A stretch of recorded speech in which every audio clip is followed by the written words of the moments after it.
Bonjour à toutes et à tous, bienvenue dans le podcast de Paris Basketball On Air. Et avant ce match face au Portel, il y avait un petit vent d'espoir quand même pour le Paris Basketball, mais comme trop souvent cette saison, une énorme bourrasque contraire est venue tout balayer. C'est un petit peu ce qui s'est passé sur la Côte d'Opale pour le Paris Basketball le vendredi 31 mars. On va tout de suite en discuter avec quelqu'un à qui il ne faut surtout, mais alors surtout pas parler de playoffs. C'est Antoine, salut. Salut Lilian, comment ça va? Bah ça va et toi? Est-ce que toi ça va malgré tout? Bah, comme tu as dit, la bourrasque, la tempête Nadirifi vient de passer et honnêtement incroyable, bravo, on va en parler, bravo à lui. Mais voilà, comme tu l'as dit encore une fois, ce match a prouvé que en fait, il n'aurait peut-être me fallu jamais espérer des playoffs. Comme ça, au moins, on n'aurait pas été déçus, on aurait plutôt été surpris, agréablement, plutôt que déçus. Oui, puisque nouvelle série interrompue pour Paris en Betclic Elite, Le Portel 84, Paris 71. C'est peut-être celle de trop dans l'optique des playoffs. Pourtant, le club de la capitale était plutôt bien rentré dans sa rencontre dans le bouillant chaudron du Portel. Sauf que voilà, les belles dispositions entrevues en début de match n'ont pas continué dans la durée pour Paris. Vous ajoutez à cela un Nadir Rifi, Antoine l'a déjà mentionné, qui réalise tout simplement, je pense qu'on peut le dire, son meilleur match en carrière avec 39 points à 12 sur 16 au tir et notamment de gros tirs dans le dernier quart-temps. Et puis voilà, Paris a tout simplement sombré en fin de partie.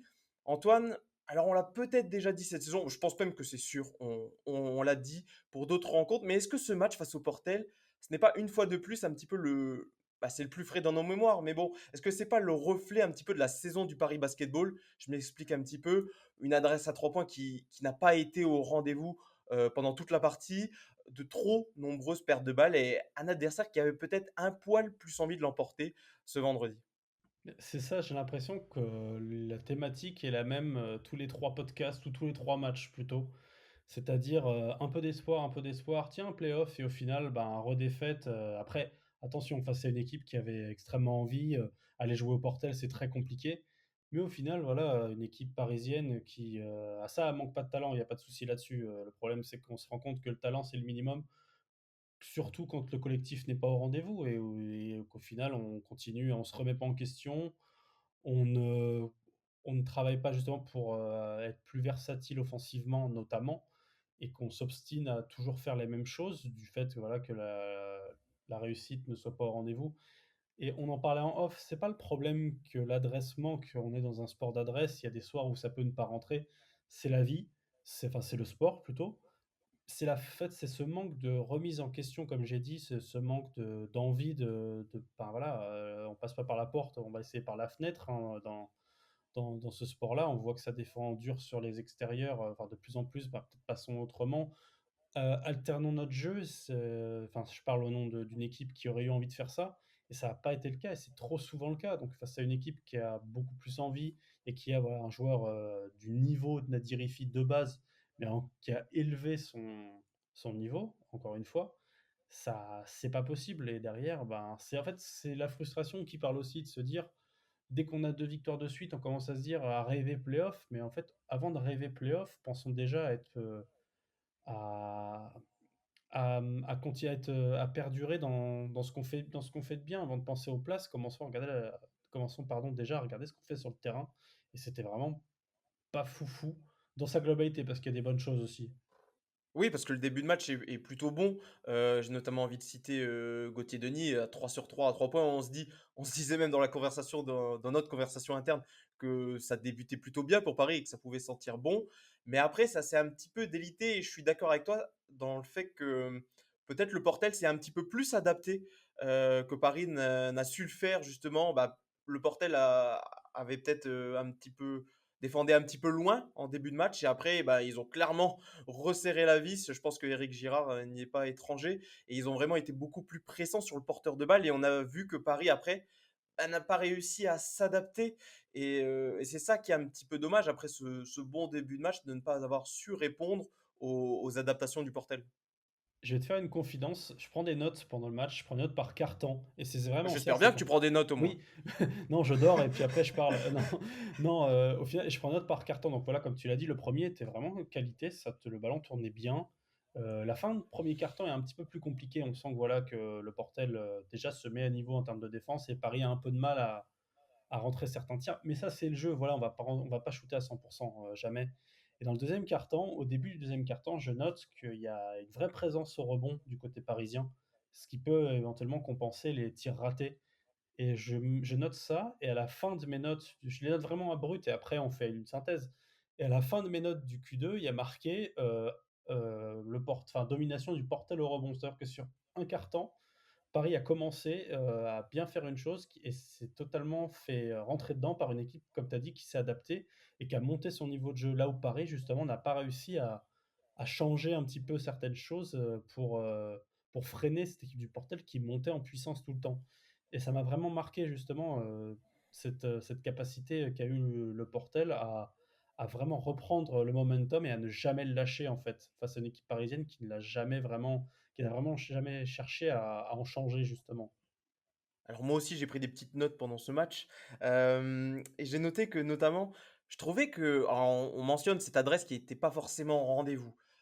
Pour le coup, sur cette rencontre, je trouve que Paris a eu, on va dire, dans la globalité plutôt des bonnes positions de tir, mais je trouvais que notamment Paris a fait preuve d'une énorme maladresse, assez inhabituelle, notamment au niveau des tirs intérieurs, 45 seulement à 2 points. C'est assez famélique tout simplement. Et est-ce que comme moi, tu as eu ce sentiment que Paris a fait preuve d'une maladresse un petit peu plus importante que dans d'autres soirs où juste ça ne rentre pas?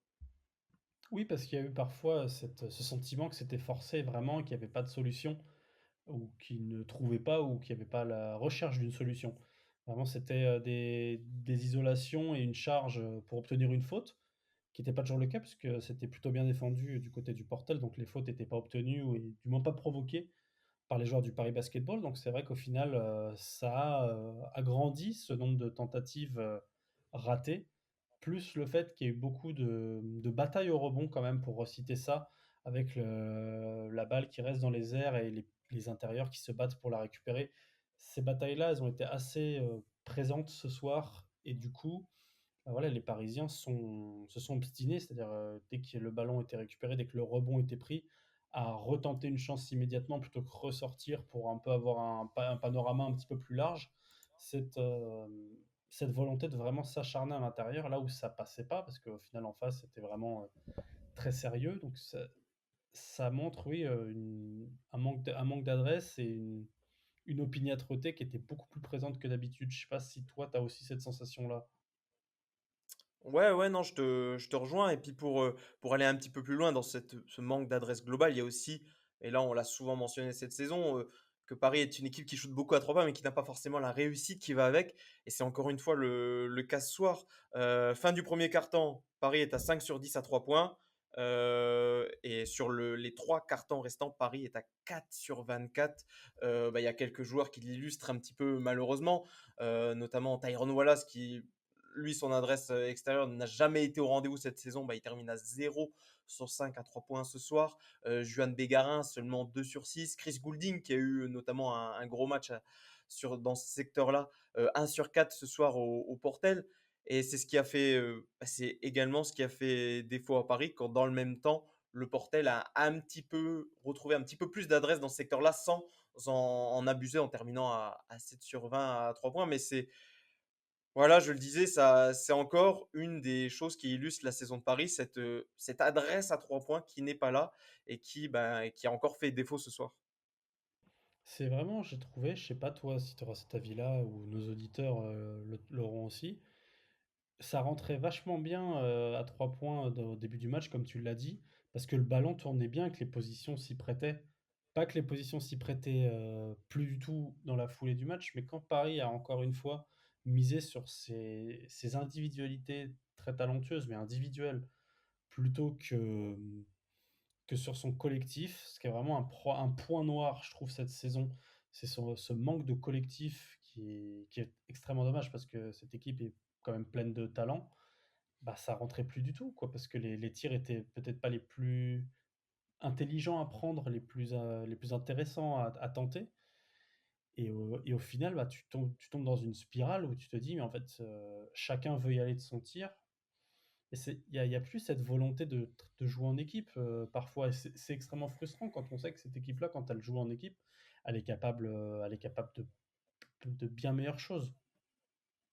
C'est vrai, je te rejoins et quand le ballon tourne bien en attaque et qu'il y a un certain rythme et que les shoots ne sont pas pris de manière arrêtée ou quand c'est des solutions un petit peu plus individuelles où personne ne bouge vraiment et le joueur qui a le ballon se dit: «Ben, en fait, c'est à moi de prendre le tir et je dois prendre mes responsabilités».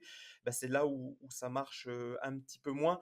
Hem, Parlons aussi, je trouve que c'est quelque chose qui m'a marqué après la rencontre, quand je me suis fait la réflexion, heu dans ce sens où tu parlais notamment que tu dis que Paris manque d'un collectif et je trouve que alors ça se ressent à la fois sur le terrain, mais également je trouve que ça se ressent dans les esprits.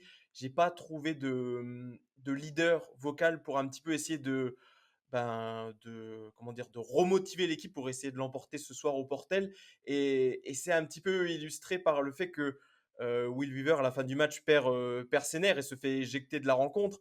Il y a pas, dans cette équipe et malheureusement, bah, c'est sûr, forcément avec le prêt de Dustin Sleva, le capitaine de l'équipe et on sent pas, des joueurs capables alors il y a des leaders techniques, mais on l'a déjà mentionné, il y a pas forcément ces leaders, dans l'âme et c'est peut-être aussi ce qui a fait défaut face au Portel ce soir qui, eux, au contraire, à domicile devant leur public, ont montré, beaucoup plus d'intensité, notamment après le premier quart-temps.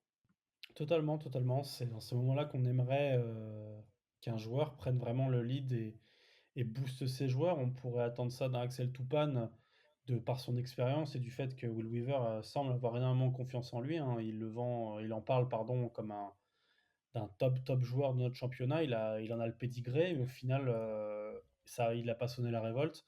D'autres joueurs non plus. Comme tu l'as dit, il y a des leaders techniques, je pense, sans spoiler la suite. Il y en a un à l'intérieur qui sait dégager comme un peu un réparateur à problème, un service après-vente, j'ai envie de dire, parce que, bah, voilà, il a un petit peu Il apporté, colmatait les brèches, on va dire. c'est exactement ça. Je cherchais toutes les métaphores possibles et c'était pas la bonne.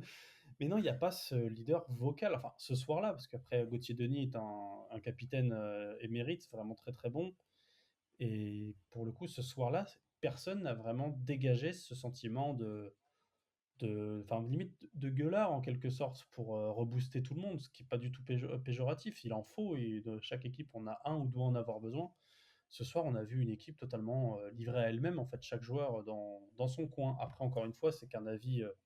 Peut-être que c'est pas le cas et peut-être que si les joueurs écoutent le podcast, ils diront que c'est pas vrai et qu'ils étaient vachement motivés, que l'erreur et la défaite est venue d'ailleurs. Mais c'est ce qui se dégage, en fait, et c'est pas la première fois en tant qu'observateur extérieur. Si tu le veux bien Antoine, parlons, d'un joueur quand même. Avant peut-être de parler de Paris, parlons de Nadir Rifi, parce que le franco-algérien a fait tout simplement, on peut le dire, son meilleur match en carrière. Je le citais en introduction de ce podcast, 39 points, 12 sur 16 au tir, 12 sur 15 au lancer franc, 8 rebonds, 8 passes, seulement 2 pertes de balles, 44 d'évaluation. C'est peut-être un record à l'évaluation cette année en Betclic Elite, ce sera à vérifier mais tout cela en 37 minutes. Alors on peut dire que si voilà, Paris a ses torts dans cette défaite, mais ils sont aussi tombés, bah, sur un Nadir Hifit totalement incandescent, vendredi. C'était incroyable à regarder, hein, on aime le basket, hein, avant tout et c'était magnifique à regarder, l'aisance, qu'il a lorsqu'il porte le ballon, son jeu sans ballon aussi pour se retrouver ouvert. Dès qu'il y a un switch, et il y en a eu beaucoup ce soir notamment Amir Sims s'est retrouvé face à lui. Ben, on a de la peine pour Amir Sims parce qu'on sait qu'il va prendre cher. Sa capacité au shoot, son adresse au shoot est très bonne. Sa capacité à provoquer des fautes, à aller sur la ligne, il a quand même 15 lancers francs ce soir et il en met 12 quoi, donc il a 80 au tir. Cette capacité à se battre au rebond aussi, il prend 7 rebonds, donc il a une présence, bah, voilà, pour aller cueillir des rebonds, même, des mains des intérieurs, bah, plus ses capacités de création. En fait, il y a tout, il y avait tout dans ce joueur-là. On sait que c'est un joueur extrêmement talentueux et polyvalent tout le temps, mais là, ce soir, il a été à un niveau, mais personne pouvait le défendre. Vraiment, c'était extrêmement impressionnant et après Bah, voilà, en tant justement, rapidement, qu'est-ce que tu as pensé de la défense de Paris sur lui ce soir? Moi, j'ai trouvé qu'elle était pas si mauvaise que ça, mais juste que le joueur était tout simplement trop fort ce soir. non, je suis d'accord, le la défense sur lui était assez bonne, pour le coup. Mais c'est juste voilà, quand tu as un joueur en face, tu sentais qu'il y avait quelque chose, il pouvait rien lui arriver ce soir et quasiment tout allait rentrer. Et pour peu qu'il y ait un switch, comme ça m'a fait rire quand je voyais Sims dessus, c'est qu'il y avait cette volonté de défendre, mais on le savait, limite, on savait que ça allait finir dans le panier parce que bah voilà, le garçon était beaucoup, beaucoup, beaucoup trop fort pour les Parisiens. Alors tu le mentionnais déjà, côté parisien, il y en a un qui a un petit peu porté, le club de la capitale ce soir. C'est un petit peu trop souvent d'ailleurs en ce moment, c'est Jeremy Evans, qui lui termine alors pas des stats aussi ronflantes que d'Andy Riffy, mais néanmoins un bon impact pour Paris sur cette rencontre. 14 points, 5 sur 10 au tir, 4 sur 6 au lancer franc, 3 petits rebonds seulement. Pourtant il a eu cette présence à l'intérieur, également 5 fautes provoquées. Tu le disais, il a été un petit peu là pour réparer on va dire, toutes les bêtises et toutes les absences qu'a pu avoir Paris. Mais c'est vrai qu'il a encore fait un match solide. Il a même presque permis à Paris d'espérer encore en fin de rencontre en ramenant les Parisiens à 5 petits points à quelques minutes de la fin. Mais voilà, il a fait encore une fois plus que son match, Jérémy Evans, sauf qu'il a été un petit peu abandonné par certains de ses coéquipiers ce soir. C'est vrai que j'ai trouvé qu'il devait vraiment être partout à la fois et parfois assumer le rôle de plusieurs de ses coéquipiers, ou du moins pas de ses coéquipiers, mais assurer plusieurs postes à la fois, donc couvrir plusieurs secteurs. Parfois, ça va être la ligne de fond, mais il faut aussi être vraiment au cœur de la raquette, puis en tête de raquette en même temps. Il fallait vraiment être partout. Et il a réussi plus ou moins à être dans ce niveau-là. Offensivement, pareil, quand sa capacité à couper justement vers l'intérieur, et ça a été le cas quelques fois, a vraiment permis pardon, à Paris ouais, de rêver, comme tu l'as dit, de croire du moins à une remontée. Et c'est vrai qu'on le voyait un peu partout, je te le disais en off, j'étais étonné au final, de voir son nombre de rebonds, 3, parce que je pen il était tellement partout et dans toutes les batailles au rebond, que je pensais qu'il en avait au moins 7 ou 8.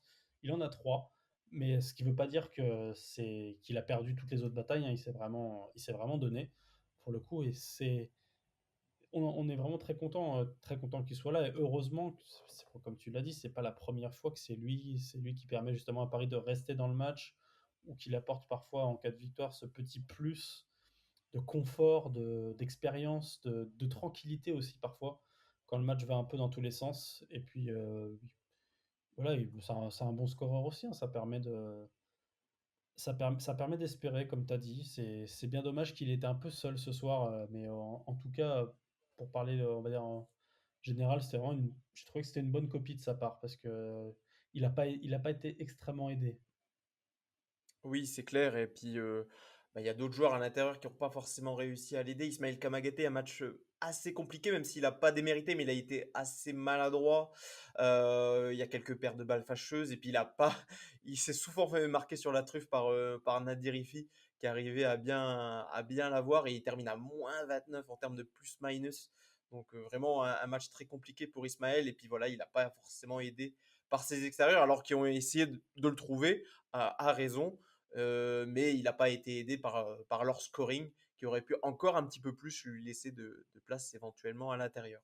Antoine, pour filer tout doucement vers la fin de cet épisode, je parlais en introduction de ce podcast que voilà, un petit peu, Paris a du mal à insuffler cette dynamique pour essayer potentiellement d'accrocher les playoffs en fin de saison.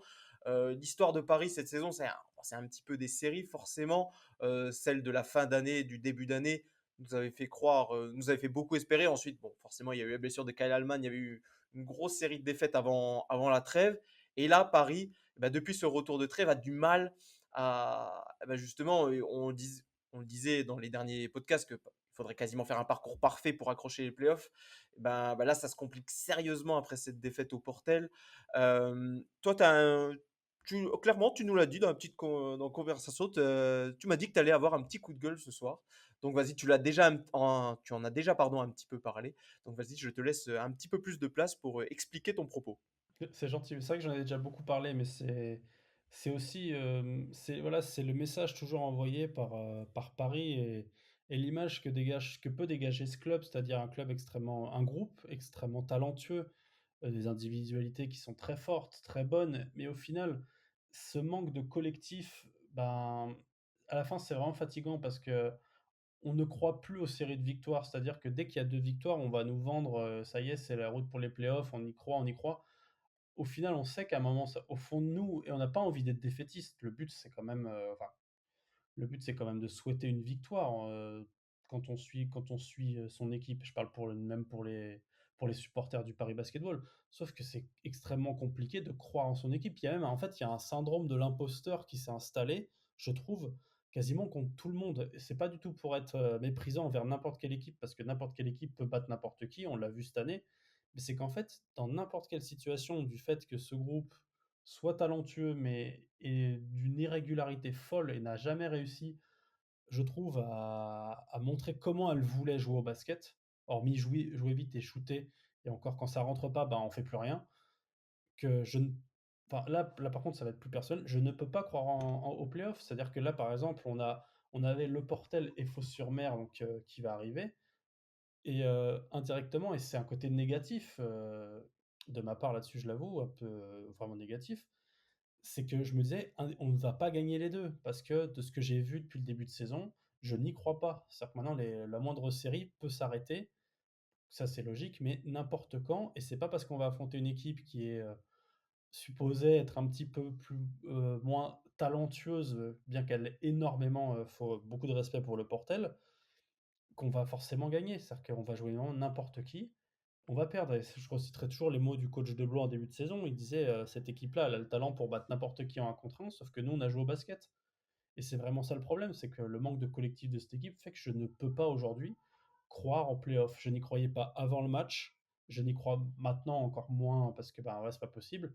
Et je le dis, et même si je leur souhaite, hein, et j'espère faire un mea culpa dans quelques semaines, que si des équipes au-dessus de Paris sont amenées à faire à trébucher, je n'y croirai toujours pas, parce que ce sera à Paris d'aller chercher ces victoires-là, et j'ai toujours l'impression qu'ils vont pas y arriver. Et voilà, encore une fois, j'espère vraiment avoir à faire un mea culpa, parce que j'aurais aucun problème à le faire. S'il doit être fait, j'aurais aucun souci. Bah, il y a aussi forcément je le disais, cette défaite au Portel, au classement, forcément, elle te fait beaucoup de mal. Paris qui a là 3 victoires de retard sur Roanne huitième, alors qu'il reste 8 matchs. Donc il faudrait vraiment, comme tu le dis, que les autres s'écroulent également et que Paris, réussisse cette fameuse série. Et comme en tout cas tu l'expliques, tu n'y crois pas. C'est mon J'y point de vue, crois hein, et comme j'ai dit, hein, si par contre je dois être amené dans 8 matchs à faire un mea culpa, je le ferai, et totalement assumé. Non, mais c'est totalement entendable parce qu'en même temps, Paris, dans ses victoires, n'est pas non plus totalement écrasant. Donc, au final, cette défaite presque au Portel, et on va pas dire qu'elle est logique, mais dans ce qu'on a vu, bah, franchement, les Portellois n'ont absolument pas volé leur victoire, et Paris, bah, voilà, ne peut que s'en mordre les doigts. C'est sûr, quand tu entames le sprint final en devant faire un parcours quasi parfait, et ben ces défaites-là sont interdites, alors que en cours de saison, elle aurait plutôt été acceptable. Là, c'est totalement les faux pas sont interdits. Donc voilà, Paris se met dans une mauvaise situation une fois de plus. Et c'est frustrant d'avoir à avoir ce genre de compte rendu là, parce que on sait pas, c'est pas contre ni un joueur en particulier, c'est que le fait que tous ces joueurs-là sont extrêmement talentueux, et on l'a dit tout au long de la saison. C'est la globalité, c'est le collectif en lui-même qui est extrêmement frustrant, parce qu'on se dit, enfin, après on se fait toujours des scénarios, mais on se dit, mais si cette équipe-là en collectif, parce qu'on l'a vu de temps en temps quand même, on va pas non plus dire qu'ils sont nuls parce qu'ils le sont pas. Mais il y a tellement plus de potentiel, il y a tellement plus à voir et tellement plus à développer que ça, c'est vraiment dommage. On imaginait peut-être un scénario aussi lors de la saison de la montée, où Paris avait réalisé vraiment une énorme série pour accéder à la Betclic Elite. Bon, c'était aussi un contexte différent, Covid, donc voilà. Mais alors que celle-ci est, on va dire, normale, et le visage que Paris nous a montré là sur, on va dire, les trois quarts de la saison, on aurait du mal à voir pourquoi il changerait drastiquement sur le quart restant. Et c'est aussi pour ça qu'on est un petit peu défaitiste ce soir, mais peut-être un petit peu comme nos auditeurs. Vous pouvez également nous donner votre avis en commentaire. On sera intéressant de vous lire et de vous répondre. Antoine, on va tout doucement glisser vers la fin. Petit mot sur les espoirs qui se sont également inclinés 74-69. C'était pas loin pour les coéquipiers de Maël Amoncresma, pardon, qui signe encore une fois un gros double-double, 14 points, dire bon. avec 4 passes. Kylian Maloya, pardon, qui termine avec également 14 points et 6 passes. Mohamed Diawara, 8 points. Jean Nouba, 12 points encore. Et ben, on parlait un petit peu que Paris allait plutôt regarder vers le maintien que vers les playoffs. Et ben, il y a un match important pour le maintien et ce sera mercredi contre Fos à la Halle Carpentier. Donc voilà, un match à impérativement remporter pour les Parisiens pour s'extraire de de ce un petit peu ventre mou ou surtout prendre de la distance par rapport aux équipes relégables. Et puis dimanche 9 avril, il y aura également la réception de Limoges. Enfin, réception, ce sera à l'Accor Arena, donc à Paris, mais pas à la Halle Carpentier. Antoine, je te remercie d'avoir été avec moi sur ce débrief du match Paris-Le Portel. Merci à toi. Euh, on vous invite à nous suivre sur les réseaux sociaux @ParisB-8 on sur Twitter et Paris Basketball on Air sur Instagram et Facebook. Ce week-end, il y aura également à venir un podcast bilan de la saison régulière d'Eurocup. Donc voilà, pour revenir sur les derniers matchs en campagne européenne du Paris Basketball. Donc voilà, restez connectés. Merci Antoine et on se dit à très vite. Bye bye. À bientôt.